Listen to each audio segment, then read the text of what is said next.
Shalom à tous. Merci de nous recevoir chez vous. Toutes les chaînes de bénédiction, à savoir Beraka TV, Béni FM et Blessing Channel vous adressent donc un salut particulier dans ce programme et ce plateau tout à fait spécial.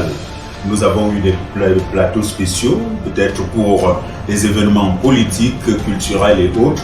Mais aujourd'hui, plateau spécial parce que nous recevons une grande personnalité, non seulement en Afrique, mais également dans le monde. Elle, c'est prophète des nations, Annie Carmel Otto et Yenga Bongo. Vous allez voir, c'est beaucoup de noms, mais nous allons comprendre d'un moment à l'autre. Elle est au Cameroun depuis quelque temps, puisque annoncée depuis plus d'un an. Cette fois-ci, c'est la bonne. C'est la bonne parce que vous la verrez de chair et en os. Et dans l'EDA qu'elle est installée, très bien installée sur ce plateau. J'ai l'honneur exceptionnel de l'accueillir et de la recevoir. Shalom, prophète. Soyez bénis, que le Seigneur bénisse le Cameroun. Merci d'être là. Ce n'est plus du rêve, là c'est la réalité. Vous savez que vous êtes attendu au Cameroun depuis des années? Oui, je me rends compte finalement. Vous vous rendez compte? Je me rends compte finalement. Ok. Nous vous souhaitons la bienvenue. Et Merci. je suis très heureux, n'est-ce pas, de vous accueillir. Je vous rappelle que nous sommes en diffusion, n'est-ce pas, simultanément diffusés dans 3 médias, Beraka TV, Blessing Channel et Béni FM. Alors, tout d'abord, je voudrais savoir qui est Annie Carmel Otto Bongo. Bongo. Alors personnellement, il est très difficile de parler de soi, mais je suis servante de Dieu, visionnaire des assemblées citées du roi des rois dans le monde et chef d'entreprise. Chef d'entreprise, prophète des nations. Vous voyez, tout à l'heure, j'ai essayé de tergiverser maintenant pour prononcer Yenga ou Bongo, Annie Carmel Otto et Yenga ou Bongo. Vous préférez quoi? Comme cela vous sied, si vous pouvez m'appeler Annie Carmel Otto Bongo, il n'y a pas de problème. Annie Carmel et Yenga, c'est vous qui voyez. Donc il n'y a vraiment pas un problème là-dessus. Je pense que est-ce que c'est une histoire? Évidemment. Otto Bongo, c'est mon nom de marié. Et Yenga, c'est le nom que le Seigneur m'a donné. Nous sommes heureux de vous accueillir une fois de plus, prophète. Alors, vous êtes au service de Dieu depuis des années. Absolument. Oui. Peut-on avoir une idée? Plus de 25 ans. Plus de 25 ans. Vous venez du Congo? Brazzaville. Brazzaville. Alors, là, nous sommes au Cameroun. Que pensez-vous du Cameroun? Comme toutes les villes africaines, le Cameroun est un grand pays avec une grande potentialité. Je pense qu'au niveau de l'Afrique, c'est un pays qui a non simplement besoin, par rapport à son histoire, de continuer à influencer les autres pays de la sous-région par sa stature, par son histoire et par les ressources des hommes que le Cameroun a. Nous pensons que le Cameroun occupe une très grande place dans la sous-région. Alors, lorsque vous arrivez au Cameroun, vous êtes au rang de ministre.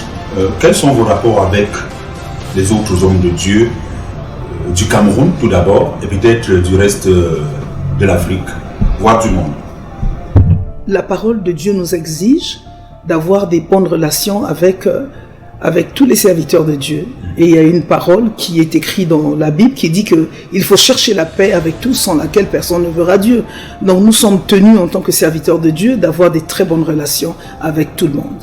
Donc pour ma part, je pense que nous entretenons de très bonnes relations avec tous les serviteurs de Dieu du Cameroun et aussi dans le monde. Pas simplement du Cameroun, mais aussi dans le monde. Et le corps de Christ, normalement, devrait avoir des serviteurs de Dieu qui s'entendent. Et pour notre part, je pense que c'est ce que le Seigneur nous recommande. Alors, avant de continuer, parler peut-être de votre présence au Cameroun. Il y a cette question qui me revient. Vous avez parlé, vous êtes une femme chef d'entreprise. Vous êtes une femme au service de Dieu. Yes. que comprendre. Vous êtes d'abord dans le monde des affaires avant de devenir femme au service de Dieu? Il n'y a pas d'incompatibilité en tant que telle. La Bible dit que l'or et l'argent appartiennent à Dieu. Donc il n'y a pas d'incompatibilité.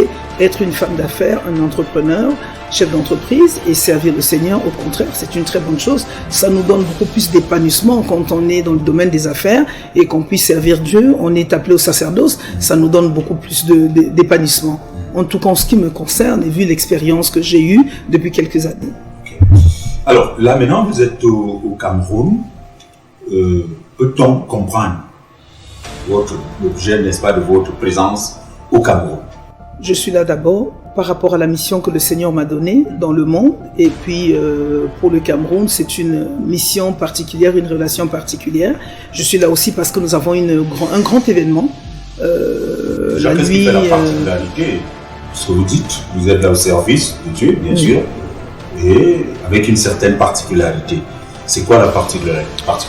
La particularité, c'est que cette fois-ci, il y a une grande organisation que nous appelons la Nuit de l'Espoir, que nous allons avoir dans notre siège à l'église de Colbison, cité du roi des rois de Colbison. Et je voudrais faire appel à tous les croyants, tous les chrétiens qui me suivent sur leurs écrans, d'être là, car le Seigneur a un message puissant pour ce temps. Et nous avons besoin d'inviter massivement tous les frères et sœurs, là où ils sont, les chrétiens, au niveau de Yaoundé, d'être à cette nuit de prière, parce que nous estimons aussi que la nuit, nous allons avoir beaucoup plus de temps de prière. En tant que croyants, nous devons savoir que nous avons besoin de passer beaucoup de temps dans la présence de Dieu, dans la prière. C'est pour cette raison, pour nous, le Seigneur a indiqué que nous puissions faire cette nuit de gloire que nous appelons nuit de l'espoir, que nous appelons au niveau de nos assemblées. Ok. Alors, on peut comprendre que la première étape importante, n'est-ce pas, de votre séjour au Cameroun, c'est cette présence que vous confirmez du côté de la cité du roi des rois de Colbison, ce 28 octobre. Absolument. En ce qui concerne la nuit de prière, culte de bénédiction, de revêtement royal. Qu'est-ce que les uns les autres, lorsque nous avons toujours eu des nuits de prière, y a-t-il une particularité pour cette nuit du 28? Vous qui serez présents là, est-ce votre simple présence qui peut être une particularité, ou alors vous savez déjà, vous voyez déjà en perspective ce qui se présente déjà comme particularité? Mon cher ami, nous venons d'abord avec la mission de Dieu. Nous sommes des envoyés de Dieu. Donc si nous venons dans cette terre camerounaise, particulièrement à Yaoundé, c'est qu'il y a une mission de Dieu et il y a un besoin. S'il y a un besoin, le Seigneur nous envoie. Et il nous envoie au Cameroun, et spécialement à Yaoundé, c'est parce qu'il y a certainement des besoins, une urgence signalée par le Seigneur, et nous venons en tant que missionnaires de Dieu pour annoncer la bonne nouvelle et pour apporter la guérison à ceux qui sont malades. Voilà un petit peu pourquoi nous sommes là, et nous allons passer des temps de prière pour que ceux qui ont besoin de la grâce de Dieu, qu'ils ne s'en privent pas. Il y a également l'autre rendez-vous, c'est celui de dimanche, Absolument. Le 30 octobre, dans ce grand culte du côté de l'Assemblée du roi des rois, la cité du roi des rois de Colbison. Vous serez également présente. Oui. Okay. Alors, vous invitez tout le monde à cette nuit, d'abord à cette nuit de prière de vendredi, et puis le dimanche. Alors, ceux qui nous regardent, il y en a qui ont des problèmes. Qui peut venir? Parce que l'on se dit, je travaille déjà, je n'ai plus besoin d'aller à gauche, à droite ou aller à l'église. Mais qui peut venir à l'église, à cette nuit de prière et puis à ce culte? Et qu'est-ce que vous réservez? Qu'est-ce que vous réservez particulièrement? Est-ce que y aura-t-il des miracles à réaliser lors, n'est-ce pas, de cette nuit de prière ou alors dimanche? Alors, merci pour la question. D'abord, moi, en tant que tel, je suis une envoyée du Seigneur, je ne réserve rien. C'est l'Esprit du Seigneur qui est au milieu de nous, qui va agir. Vous savez que nous sommes des serviteurs de Dieu. Le Seigneur se sert de nous comme des instruments. Je suis comme un instrument de Dieu au service du peuple de Dieu. Donc, j'invite toutes les personnes, en fait, ce n'est pas un culte qui est réservé simplement à certaines personnes. Les personnes qui me suivent, qui pensent qu'ils ont des problèmes, qui ont besoin de Dieu. Est-ce que vous savez que nous avons tous besoin de Dieu? Il y a des personnes qui ont besoin que l'évangile arrive là où ils sont. Alors nous, en tant que serviteurs de Dieu, quand on vient participer à une émission comme celle-là, c'est pour sensibiliser le maximum de personnes, conscientiser les hommes que nous sommes à la fin des temps et nous avons besoin de nous rapprocher, d'entretenir une relation, de communier et que le Seigneur a besoin de tout le monde. Donc l'appel de Dieu n'est pas réservé à certaines personnes, simplement Dieu appelle qui il veut. Donc moi je fais appel à tous les croyants et toutes les personnes qui ont besoin de la grâce de Dieu, toutes les personnes qui veulent avoir un changement dans leur vie, toutes les personnes qui souffrent, toutes les personnes qui ont besoin de restauration sont invitées à participer massivement à ce culte. Donc c'est un grand culte que nous allons administrer le dimanche et nous appelons tous les croyants et même ceux qui ne sont pas croyants, même ceux qui ne connaissent pas le Seigneur. C'est une occasion d'évangélisation pour moi, pour les appeler à ce culte, parce que la main du Seigneur n'est pas courte, parce que Dieu a besoin de sauver un peuple, Dieu a besoin de faire du bien à une personne et nous sommes ici justement pour annoncer l'évangile de Dieu, annoncer la parole de Dieu au travers d'un thème qui est particulier. Ce thème nécessite que toutes les personnes soient là pour écouter ce que le Seigneur a à dire à son peuple. Alors, puisque vous évoquez le thème, renverser ou destruction des forteresses. La destruction des forteresses, c'est pour la nuit de la prière, la nuit de l'espoir. Vous savez que nous sommes quand même un peuple bantou et nous avons besoin, par rapport à notre histoire... Comprendre donc de ce thème. Écoutez, la destruction des forteresses veut simplement dire que nous venons de quelque part. Nous venons de quelque part, nous sommes originaires de la race bantou. Et qui dit bantou dit tradition. Et la tradition est contraire à la parole de Dieu, est contraire à l'évangile. Et quand nous venons à Christ, nous devons donc nous charger de notre croix. Donc cette tradition est contraire à notre évolution en tant que telle. Et quand nous rencontrons le Seigneur, nous avons besoin que le Seigneur nous affranchisse. Et quand il nous a franchis au travers de sa parole, donc nous devons nous séparer. Donc le brisement des forteresses, le brisement des autels, c'est donc la séparation nette des œuvres du ténèbre pour arriver à la lumière du Seigneur. Donc il y a des choses que nous devons laisser pour rentrer dans une autre phase de notre vie qui est justement la connaissance de la parole de Dieu, qui est la lumière de Dieu. Donc nous ne pouvons pas faire les deux à la fois. À travers vos noms, Bongo et Yenga, on comprend que vous êtes Bantou, et vous venez de le dire, nous sommes des Bantous. Alors, y a-t-il une compatibilité entre la tradition, les traditions, les rites traditionnels et autres, et la spiritualité ou la religion, si je peux me permettre de le dire ainsi, parce que là, lorsque vous parlez de forteresses, il faudrait donc les identifier. Y a-t-il une compatibilité ou alors y a-t-il un lien avec non seulement nos rites coutumes et l'œuvre de Dieu? Évidemment, Dieu, quand il intervient dans la vie d'un homme, il lui apporte la connaissance. Et vous savez que c'est très important.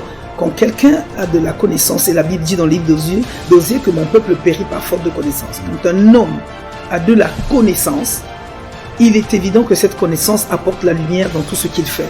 Il est clair que entre la tradition et la parole de Dieu et l'évangile de Dieu, c'est le jour et la nuit. Donc quand nous accédons à la connaissance de Dieu, quand nous parvenons à la lumière de la parole de Dieu, nous nous rendons compte que la tradition a un fondement. La tradition a un fondement qui n'est pas le fondement de la parole de Dieu. Et cette tradition ne peut pas corroborer avec la parole de Dieu, parce que la parole de Dieu, c'est la lumière. Donc, entre les ténèbres et la lumière, il ne peut pas y avoir de relation. C'est pour cette raison que quand nous accédons à Christ, quand nous accédons à Jésus-Christ, nous sommes obligés de laisser les forteresses du ténèbre pour accéder à la lumière. Et cette lumière permet que nous puissions avoir une vie de paix. Okay. Le peuple de Dieu, et même ceux-là qui nous regardent, oui, qui tombent sur nous d'une manière hasardeuse, beaucoup se posent la question, les forteresses, c'est quoi? Je vous ai posé la question tout à l'heure. C'est quoi? Comment les reconnaître? Alors, quels sont les types également de forteresses? Si vous pouvez être un peu plus explicite, pour que la maman qui est en train d'écraser le maïs là, ou alors les arachides là, ou alors ce jeune homme qui nous regarde là, qui entend parler des forteresses. Il faudrait savoir de quoi il est question. Est-ce qu'il peut les identifier? Ça peut édifier peut-être les uns les autres. Bien entendu. Alors, je m'adresse particulièrement à vous qui me suivez sur vos écrans. Je m'adresse particulièrement à toi, ma sœur, toi, mon frère, toi qui es né de la tradition de la maison de ton père. Il faudrait que vous arriviez à comprendre et à savoir que Dieu, quand il nous rencontre, il a besoin d'éclairer notre vie. Les forteresses, si vous voulez comprendre ce que c'est les forteresses, c'est cet ensemble d'obscurité, cet ensemble de non-dits, cet ensemble des choses qui est régi par la tradition de la maison de nos pères. Et c'est ce que nous appelons, nous devant la parole de Dieu, une forme de forteresse. C'est ce qui régit la tradition de la maison de nos parents. Ce que nous appelons des non-dits. Et dans cette forteresse, il y a des choses que nous ne comprenons pas. Il y a des choses qui sont fermées. Une forteresse, c'est quelque chose qui est fermé. Quelque chose qui est fermé, qui ne donne pas accès à la bénédiction. Qui ne donne pas accès à la transparence. Et c'est pour cette raison, il faut les détruire. Il faut les détruire pour rentrer justement dans ce que nous appelons, nous, la vie avec Dieu, la bénédiction du Seigneur. La forteresse regorge en réalité ce qui est fermé. Ce qui ne permet pas d'avoir accès à tout homme sur la terre de manière libre. Vous comprenez? Les forteresses, c'est ce qui est fermé. Donc quand on parle d'une forteresse, c'est ce qui empêche, c'est ce qui bloque, c'est ce qui nous empêche d'arriver là où nous voulons arriver. Une forteresse, c'est quelque chose qui est fermé. Donc pour rentrer à l'intérieur, il nous faut l'Esprit de Dieu. Dieu, certainement avec beaucoup de délivrance pour y arriver. Naturellement, naturellement. Alors, nous tirons vers la fin de notre échange, parce que vous avez un programme assez chargé. Le révérend Ngoz Makonde, vous le connaissez? Maman Suzanne, ou alors la révérende également. Le couple de la bénédiction, je voudrais savoir si vous connaissez ce couple-là. Je vous remercie pour la question. Vous savez que Dieu est un Dieu de connexion. Et depuis que la nature existe, Dieu permet que nous puissions faire des rencontres. Et quand nous devenons serviteurs de Dieu, même en tant qu'hommes, citoyens dans la ville, on fait des rencontres. Mais en ce qui concerne l'œuvre du Seigneur, Dieu nous donne la capacité de faire des rencontres. Et dans ma vie, j'ai eu le bonheur, le privilège de rencontrer donc le révérend Ngoz aujourd'hui, qui est marié à Suzanne Ngoz, qui sont mes enfants spirituels. Donc, ils sont mes fils spirituels. Et je les connais simplement parce que Dieu a permis que je les rencontre un jour dans le couloir de la vie. Nous nous sommes rencontrés. J'ai fait la connaissance de ce merveilleux homme qui est pour moi un fils extraordinaire, le révérend Ngoz qui est mon fils. Et voilà comment Dieu a permis, au cours d'une réunion, au cours d'une rencontre, comme Dieu a souvent l'habitude de conduire nos pas de manière prophétique, j'ai eu le bonheur de rencontrer donc le révérend Ngoz, qui est mon fils spirituel. Ça fait plus de 10 ans que Dieu a permis que nous puissions faire cette merveilleuse rencontre. Moi, je suis béni de savoir que Dieu m'a fait l'honneur d'avoir des merveilleux enfants comme eux. Et parce que dans les couloirs de la vie, il se passe beaucoup de choses. Mais pour moi, c'est une des plus belles bénédictions que le Seigneur m'a données. Okay. En tant que pasteur, en tant que mère spirituelle, en tant que servante de Dieu, c'est pour moi une des bénédictions les plus extraordinaires que Dieu m'a accordées sur la terre. Alors, pour sortir, véritablement, nous allons ressortir avec à l'essentiel votre présence au Cameroun. Vous êtes là depuis quelques jours et on constate que vous aimez le Cameroun. Vous avez parlé déjà de tous ces gens-là. Vendredi, nous allons vous donner rendez-vous donc au peuple qui nous regarde. Peut-être ce sera mieux avec vous le vendredi et le dimanche. Et ce sera du côté de la cité du roi de Colbison. Vendredi d'abord à la nuit de prière. Vous invitez d'ailleurs plusieurs personnes. Et le dimanche pour ce grand culte, sans toutefois oublier que en semaine vous serez du côté de Etoameki pour notre grand ministère de ce côté-là. Alors, je ne vais pas conclure comme ça sans que vous-même, vous nous dites un dernier mot à ceux-là qui nous regardent et à ceux-là qui nous écoutent. Je vous remercie encore Ça a été pour moi un privilège. Donc, je voudrais faire appel à tous les frères et sœurs, vous qui me suivez sur vos écrans. Je fais donc appel à tous les frères et sœurs qui me suivent, toutes les mamans qui sont dans une situation de précarité. Jésus-Christ est le seul et l'unique sauveur. Jésus-Christ a la capacité de transformer vos vies. Venez nombreux à cette réunion que nous sommes en train de faire le vendredi soir, la nuit de l'espoir, la nuit où nous allons briser les forteresses, la nuit où le Seigneur va se lever au travers de son esprit pour impacter, pour influencer, pour changer la vie de plusieurs personnes. Alors nous vous invitons à venir massivement à cette nuit de prière. N'oubliez pas que nous avons un culte de célébration, un culte d'action de grâce le dimanche matin à Colbison. Venez nombreux, le Seigneur nous a donné un grand thème au sujet de la bénédiction.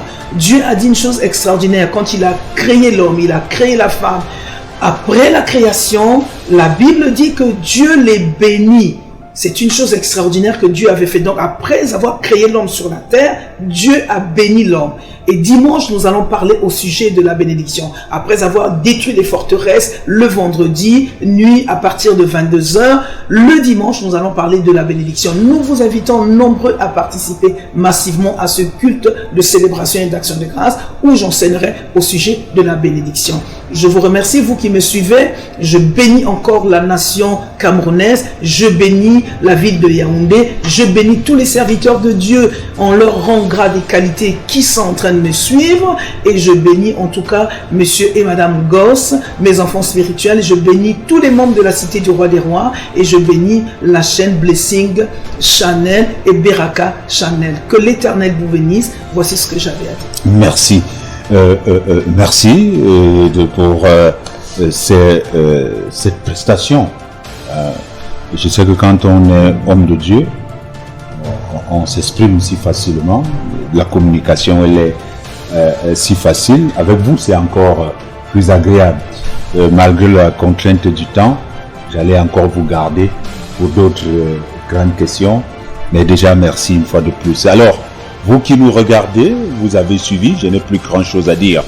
À ne pas manquer ce vendredi 28 octobre à la grande nuit de prière avec notre invité, la prophète Annie qui est là.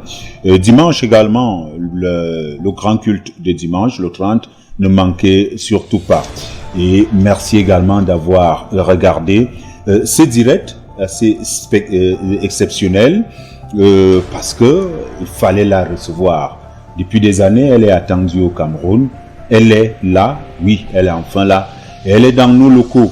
La prophète des nations, Annie Carmel Otto Elienga Bongo. Moi, je prononce, n'est-ce pas, tous ces noms-là.